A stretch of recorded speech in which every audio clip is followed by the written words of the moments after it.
Culture Society in Cape Town from the 26th to the 30th of June 2017. This contributes to the Operation Pakisa Aquaculture Lab, which aims to increase aquaculture growth by fivefold in the next 5 years, from 4,000 tons to 20,000 tons, to create 150,000 jobs, 15,000 jobs, and to increase the contribution of aquaculture towards the GDP. Aquaculture presents a good opportunity to diversify fish production, to satisfy demand, food security, export opportunities, and to create jobs. Hosting the conference will promote the sector and enhance investment by private sector and donors, and assist in fast-tracking aquaculture development locally through insights from aquaculture strategies from other nations. We also approved the establishment of the Interministerial Committee to oversee and provide strategic direction during the hosting of the 37th Ordinary Southern African Development Community Summit Heads of State and Government, to be held in August 2017. The summit takes place under the theme Partnering with the Private Sector in Developing Industry and Regional Value Chains, and it emphasizes the need to address critical factors to implement and achieve SADC's industrial strategy and action plan. The Department of Arts and Culture will host the 3rd edition of Africa Month in May 2017. This forms part of South Africa's contribution to the continent's celebration on the transition from the Organization of African Unity, which was established in May 25, 1963, to the current union as it relates institutions and its related institutions and programs. The celebration of Africa Month contributes to the decolonization of the African continent through a variety of government and civil society projects under the theme A Year of Oliver Tambo, Building a Better Africa and a Better World. Cabinet was briefed on the successful hosting of the International Federation of Library Associations and Institutions Annual World Library and Information Congress, held in South Africa in Cape Town from the 15th to the 21st of August 2015. The IFLA Cape Town Declaration will be submitted to the African Union Ministers of Culture for concurrence, support, and implementation. The Department of Arts and Culture will strengthen efforts to promote a reading culture in South Africa. On the implementation of government programs, government's commitments to bolster the economy were reaffirmed during the successful engagement between the Minister of Finance, Minister Malusi Gigaba, with investors and the global finance community during his visit to the United States for the International Monetary Fund and World Bank spring meetings. Minister Gigaba also interacted with domestic investors and the NEDLEC Special Executive Committee chaired by the Deputy President Cyril Ramaphosa. The engagements underscored government's policy orientation towards prudent fiscal discipline and stringent fiscal consolidation as highlighted in the 2017 national budget, and this remains unchanged. Cabinet calls on all sectors to partner with government to boost confidence and propel the economy towards sustained inclusive growth. President Zuma's launch of the Maluti Apofong Special Economic Zone in Harrismith, Eastern Free State on the 25th of April demonstrates government's promotion of industrial development, which is key to the nation's long-term economic success and prosperity. The priority sectors for the map says are automotive, agro-processing, logistics, ICT, pharmaceuticals, and general processing. The launch of the SEZ, of the Special Economic Zone, brought the tally of special economic zones in the country to 8. To date, this program has collectively attracted over 9.5 billion worth of investments. They have also created over 10,000 direct jobs and 65,000 indirect jobs. The special economic zones also continues to play a role in attracting foreign direct investments. This 1,038-hectare special economic zone launch forms a key part in the implementation of the Industrial Policy Action Plan, which designates special economic zones to accelerate local economic growth and development in specific regions in the country. Cabinet also welcomes the A.T. Kearney 2017 FDI Confidence Report, which indicates that South Africa is the 25th most attractive destination for foreign direct investment globally, the first for the African continent.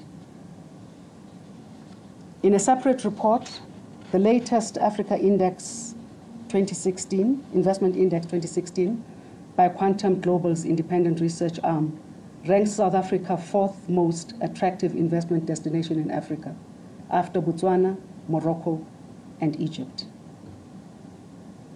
The country's attractiveness as an investment destination of choice was further highlighted in the African Economic Outlook 2016 report, which places South Africa again fourth among the leading investment destinations after Egypt with 10.2 billion, Mozambique 4.7, Morocco 4.2, and 3.6 with 3.6 in foreign investment. South Africa continues to build on its strong financial and business base, ranking 47th out of 138 countries in the World Economic Forum Global Competitive Index for 2016-17. The World Economic Forum will take place at the Albert Luthuli International Convention Center in Durban from the 3rd to the 5th of May under the theme Achieving Inclusive Growth, Responsive and Responsible Leadership. Cabinet welcomes this opportunity for South Africans to engage in dialogue on potential investment opportunities, deeper regional integration, and a renewed commitment towards sustained growth and development in the continent. Africa is home to some of the world's fastest growing economies, which have attracted increasing interest from global investors. South Africa is the most diversified economy on the continent and plays an integral role in Africa's advancement.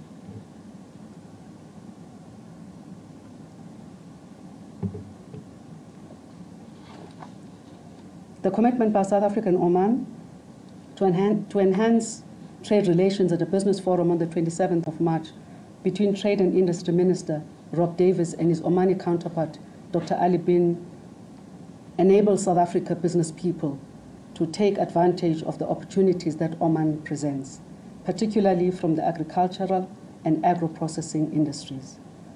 Further, the Department of Trade and Industry's investment mission to Ghana and Nigeria between the 20th and the 25th of March contributed to identifying and creating export markets for South Africa's value-added products and services. It also promotes South African products, service offerings, and creates business partnerships between business communities of the respective countries. The Minister of Small Business Development, Minister Lindiwe Zulu, led the South African delegation at the Estonia Business Forum, which was hosted by the South African Chamber of Commerce and Industry. With Estonia's economy consisting of 90% SMMEs, South Africa's partnership bolsters government's commitment to job creation and the promotion of SMMEs. The resilience of our farming sector, supported by early warning systems and research, notwithstanding the fall armyworm infestation and the drought, was demonstrated by the 2017 estimated commercial maize crop size, which is 84% bigger than the 2016 crop, which was the smallest crop since 2007. The three main maize-producing areas, namely Free State, Mpumalanga, and Northwest provinces, are expected to produce 82% of the 2017 crop. The size of the expected commercial maize crop has been set at 14,324 million tons. This is 2.191% more than the previous forecast of 13,918 million tons. The area estimate for maize remains at 2,621 million hectares, while the expected yield is 5.45 tons per hectare. Government's commitment to developing and broadening access to universities is demonstrated in the doubling of student numbers over the past 20 years. This was bolstered by the Minister of Education and Training, Dr. Blade Nzimane's announcement of government spending to the tune of 7 billion over the next 2 years on new student housing, laboratories, communications technology, and other essential facilities, as well as essential maintenance and further expansion of the new universities. A further 2.5 billion over the next 5 years will target historically disadvantaged universities so as to better enable them to realize their full academic potential. Investments in infrastructure, including teaching and research spaces, equipment, and conducive student living environments, is key to ensure that the universities can deliver on their empowerment mandate. Minister Mildred Oliphant, the Minister of Labour, will lead the 2017 Workers' Month awareness campaign under the theme, Know Your Rights and Responsibilities, as a means to promote greater compliance. The campaign will raise awareness amongst workers in South Africa about their rights and responsibilities. It will highlight the achievements of workers in South Africa and assess compliance with labour laws. The month will include surprise inspections in sectors that are considered perpetual offenders. Government embarked on a 6th National Imbizo Focus Week of the current administration from 17 to the 23rd of April. The week was marked by a heightened period of engagements between members of the executive, the citizens, and contributes to government's broader plan of improving the lives of our people. Government commends those communities who participated in the Izimbizo with government officials across the country with a view to addressing public service challenges and providing a better life for all. Other Izimbizo included the launch of the Center for Entrepreneurship at Goldfields TVET College in Welkom by the Minister of Small Business and Development, Minister Lindiwe Zulu. The center contributes to addressing the challenge of youth unemployment by providing appropriate support to young people at the early stage of their entrepreneurial journey. 34 engagements were held across the country.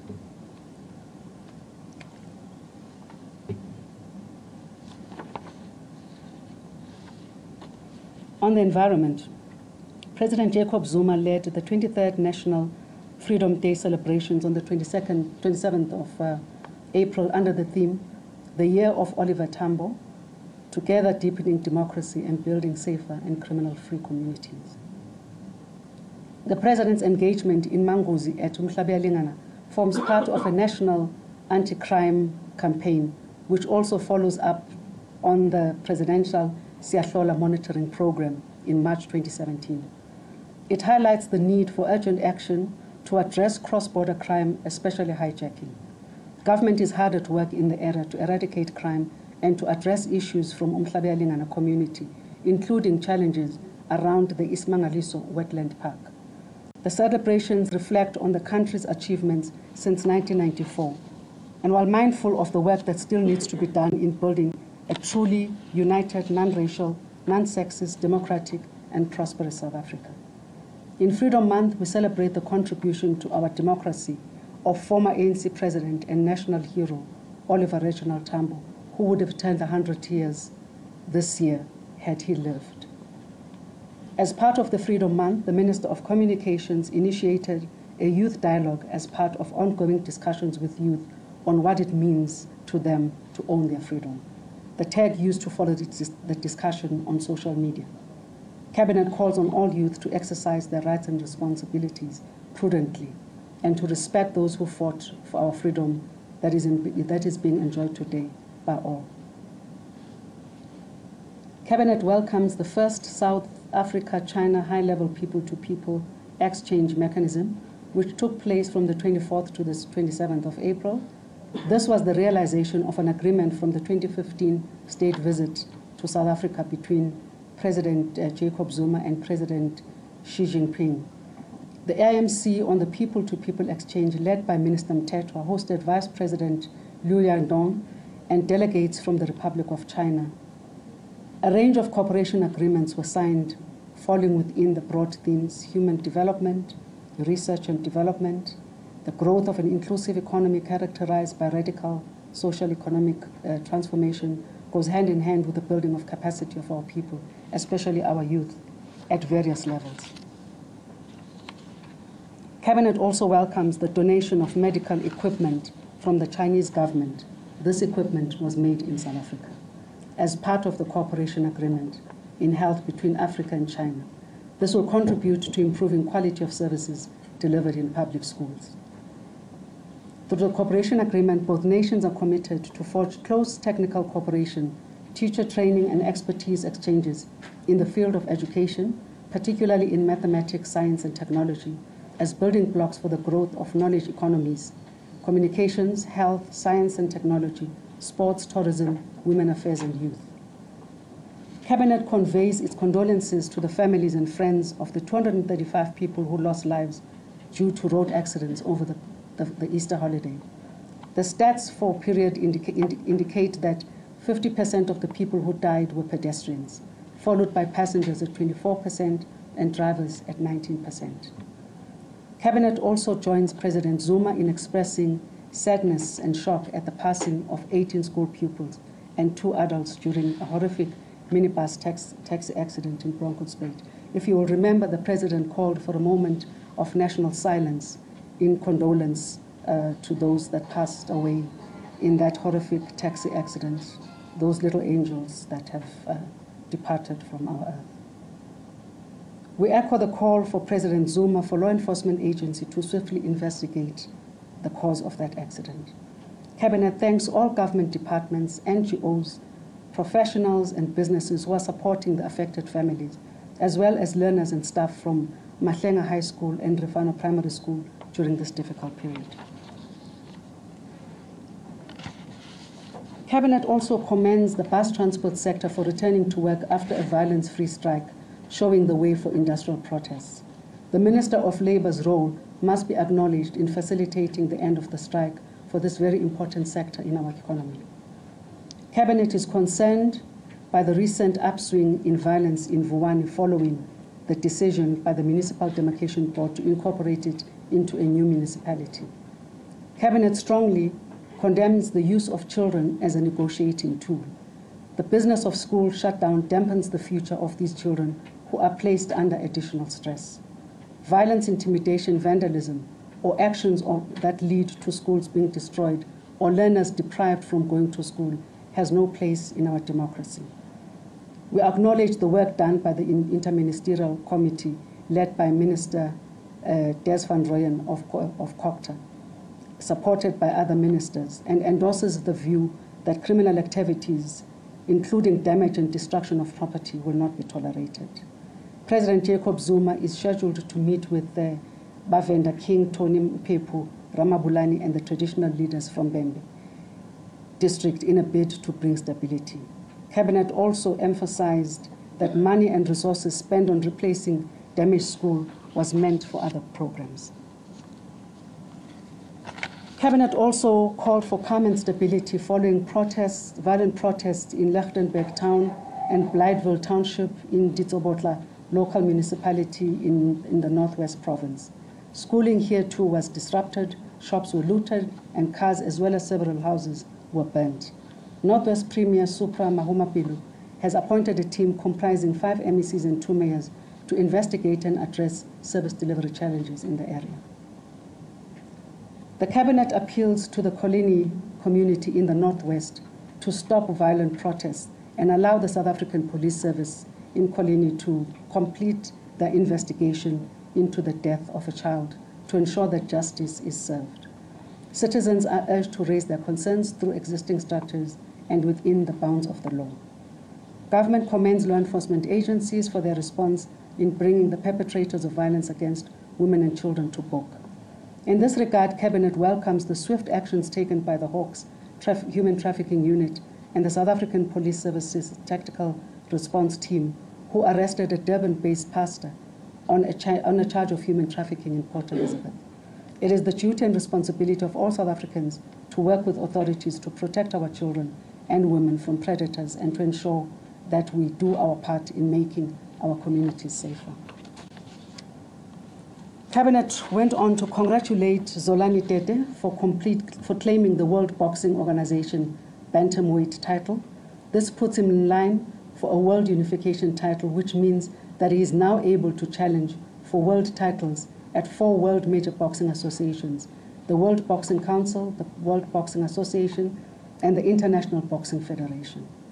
Cabinet also joins President Jacob Zuma in sending condolences to the family and friends of legendary boxing mentor and trainer Nick Durant, who was known for his ability to produce champion boxers and for taking young boys out of streets and making champions out of them.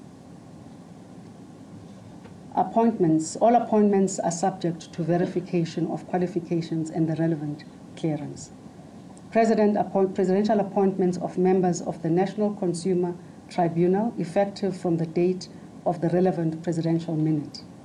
Professor Joseph Mandal Maseko, who will be the executive chairperson. Ms. Laura Best will be the deputy chairperson. Mr. Lulama Andisa Potwana, full-time member. Ms. Penelope N. Beck, part-time member. Advocate Hope Fiona Neo Sipoti is a part-time member. Ms. Diane Renette Derblanche, part-time member. Nomfundo Maseti, part-time member. Ms. Malehu Margaret Daisy Nkomo, part-time member. Professor Clayton Bonge Dumisa, part-time member. Professor Tanya N. Walker, part-time member. Professor Kasturi Mudalia, part-time member. Dr. Maria Claudina Dutoy, part-time member. Mr. Tolela Christopher May, part-time member. Mr. Fungai Kumbulani Sibanda, part-time member. Mr. Lihlohonolo Laki Rabutapi, part-time member. Mr. Trevor Albert Bailey, part-time member. Advocate Franz Holela Manamela, part-time member. Appointment of non-executive members to the Board of Armaments Corporation of South Africa, Limited, ARMSCO. Vice Admiral R.J. Mudimo, chairperson, and this is a reappointment, retired. Ms. Tutu Giles Kweia, deputy chairperson, and this is also a reappointment. Dr. Moses Kanyile, a reappointment. Dr. Ndumiso M. Kibilika, this is also a reappointment. Mr. Raymond Mlungwana Vokwana, a reappointment. Advocate Virginia Lee Delahunt, a reappointment. New members are Ms. C.E. Simpson, Mr. T. Mhlan, and Ambassador T. J. Ndlovu. Mr. Khabo Mohai as the Director General of the Department of International Relations and Cooperation. Thank you. Thank you.